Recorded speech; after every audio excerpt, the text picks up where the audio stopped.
So సాధారణంగా producers అంటే ప్రొడక్షన్‌లో కంప్లీట్‌గా దిగే ముందు అవును. ఈ ఎగ్జిబిటర్స్ గానో, లేదా డిస్ట్రిబ్యూటర్స్ గానో కొంచెం కొన్నాళ్ళ పాటు పరిచయం పని చేసి, అవును. తర్వాత ఇండస్ట్రీ మీద కంప్లీట్‌గా ఒక హోల్డ్ వచ్చిన తర్వాత అంటే పరిచయాలు పెంచుకోనో, లేదంటే ఆ ఇండస్ట్రీ ఎలా వర్కౌట్ అవుతుంది అనేది ఒక ప్రాపర్ అనాలిసిస్ చేసుకొని ఇండస్ట్రీలోకి వస్తారు. అవును. ఇప్పుడు 'దిల్ రాజు' గాని, లేదంటే 'మైత్రి మూవీ మేకర్స్' కానీ వీళ్ళందరూ కూడా అలా ఇండస్ట్రీలోకి వచ్చినారు. అవును. సో మీకు ఆ ఇండస్ట్రీ మీద అవగాహన అనేది అంటే 'పంచతంత్ర కథలు' అనే ఒక అంథాలజీ అనేది తీశారు.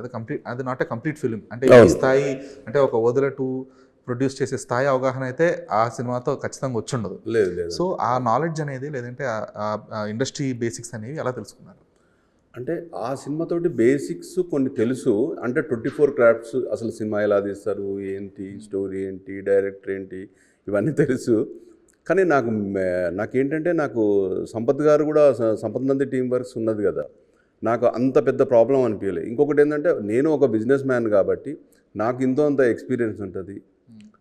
దాంతో supporting Sampath Nandi team works ఆయన ఏంటంటే ఇవాళ ఒక తమన్నాతో డేట్స్ తీసుకురావాలన్నా చేయాలన్నా ఆ డైరెక్టర్ గారు ఆయన పెద్ద డైరెక్టర్.